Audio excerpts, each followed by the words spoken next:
اعوذ باللہ من الشیطان الرجیم بسم اللہ الرحمن الرحیم حکیم قیوم خان کرشمه طب یوټیوب چینل باندې تاسو ته مخاطب دی. خپلو وروڼو ته او خویندو ته مشرانو ته کشرانو ته نن چې ما کومه نسخه راوړې ده نو هغه د تبې دپاره ده او د تبې په باره کې خو که ماشومان دي که مشران دي که حکما دي که زنانې دي ټول د تبې په باره کې پوه دي چې تبه څه ته وایي، کم مرض دی او څومره تکلیف په دې کې وي. حالانکې تبه یو داسې مرض دی چې دا یو علامت دی او دا خلک راځي کله چې په وجود کې څه داسې غټه بیماري راځي نو دا د هغې دپاره یو علامت دی، یو الارمینګ سچویشن دی، یو ټلۍ ده چې په وجود کې دا بیماري راتلو وله ده. د هغې په وجه باندې دا موږ ته مخکې یو اشاره راشي وو. نو نن به موږ د تبې دپاره چې کوم نسخه وړاندې کوو نو هغه به د سپوپو په شکل کې جوړیږي او سپوپ خو به تاسو ته حکما خو پیژني، خو چې کمې زمونږ خویندې میندې دي یا یو عام خلک دی نو هغه ورته تلې وایي. نو دا به د تلې په شکل کې جوړیږي او د دې سپوپو نوم به یې سپوپي بخارین، یعنی بخارین مطلب د تبې دپاره نو هغه هر قسمه وي. اوس په دې نسخه کې به کم څیزونه پکاري، دا څیزونه به د کم ځای نه میلاویږي او کله چې دا څیزونه موږ ته میلاو شو دې نه به بیا نسخه څنګه جوړیږي، د هغې به طریقه استعمال سي او د هغې به فایدې سي نو هغه به هم تاسو په دې ویډیو کې کتی شي. خو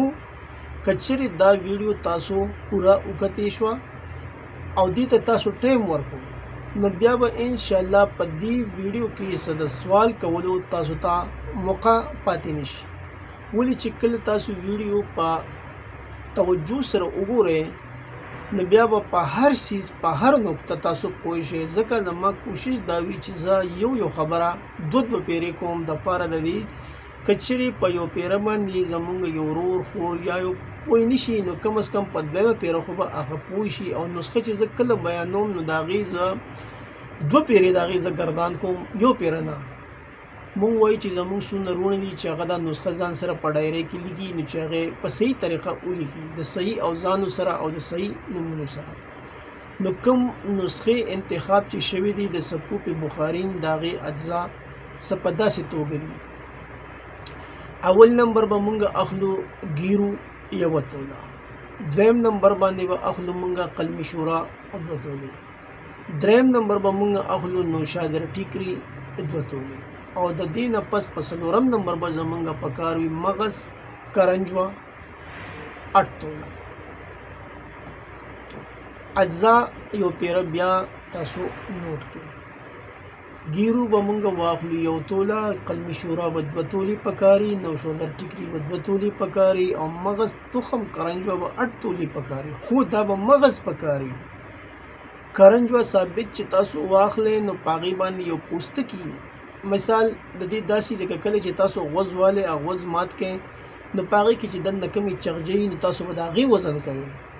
نو کله چې موږ مغز تخم کرنجوه اخلو 8 تولې نو دا به موږ د پنسار نه 8 تولې نه اخلو. ولې چې پنسار خو دا موږ ثابت راکړي کله چې موږ دا په کور کې ماته کړو دا سپینه کړو لکه څنګه چې پلې دي پلې پس هغه پوستکي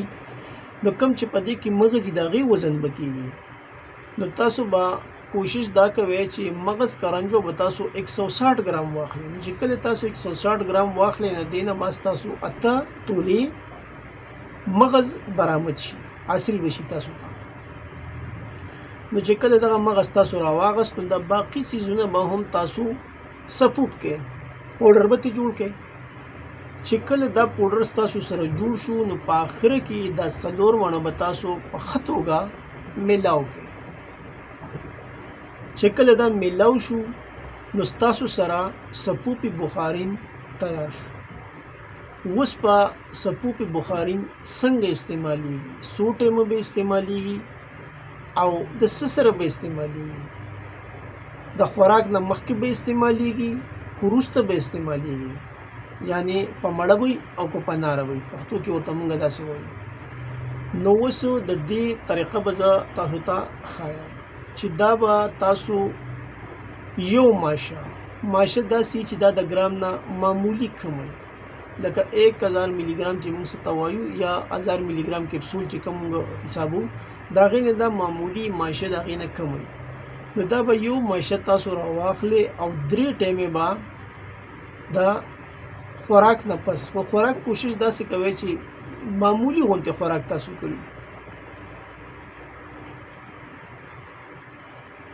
معمولی خوراک او موږ پښتنو خو اکثر مصیبت دا دی چې کله موږ خوراک تکینو بیا خو موږ دومره خوراک کوو چې زمونږ دا مطلب چې بس دا خوراک خو بیا دوباره موږ ته نه ملويږي نو تاسو به معمولی خوراک کوئ دا غي نه پس په څه کوي چې کله تاسو به معمولی خوراک کو نو 3 ټیمه بعد دا ګولې تاسو استعمالوي دا ګولې یعنی دا سپورټ چې کوم دي دا به تاسو 3 ټیمه استعمالوي د تازه اوبو سره دا د دې طریقې استعمال دی اوس د دې پایدې چې کوم دي نو هغه خو د دې د نوم نه واضح دي څنګه چې د دې نوم کې خوده شوی دي سپوپی بخارین نو د بخارین مطلب دا دی چې بخار یو نه دی لکه دا په عام طبقه او بیا چې کوم لکه سونه قسمونه طبي دي په دې ټولو کې به ان شاء الله دا مفید ثابتېږي نو دا و د نن یو اسانه او یو عام نسخه چې هغه ما د خپل ورونو مخې ته کېښوده او امید دی چې زما ورونه چې حکومت دي او په عام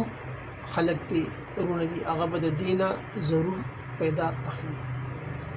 او په اخر کې به زه د خپل ورونو بیا دا درخواست کوم چې دا چینل د خپل مرګرو سره د خپل دوستانو سره د خپل رشتہ دارو سره هغه پاکستان کې دي او پاکستان نه بهر دي نو دا غوي سره به دا چینل ضرور شیر کړئ د دې لینک په شیر کړئ ولې چې زموږ زیات حکومتونه چې دي هغه اکثر د فیسبوک استعمال نه کوي یا ورسره واتس اپ نه نو دا لینک به تاسو ته چې دی نو وي ته په ست طریقه باندې په واتس اپ او په داسې دا به تاسو هغه ته رسوي ولې چې په دې کې سونه پښتنه دي هغه دا چینل تراشي او د دینه صفوید حاصل کړي ستاسو خوب او درون نور حکیم قیوم خان والسلام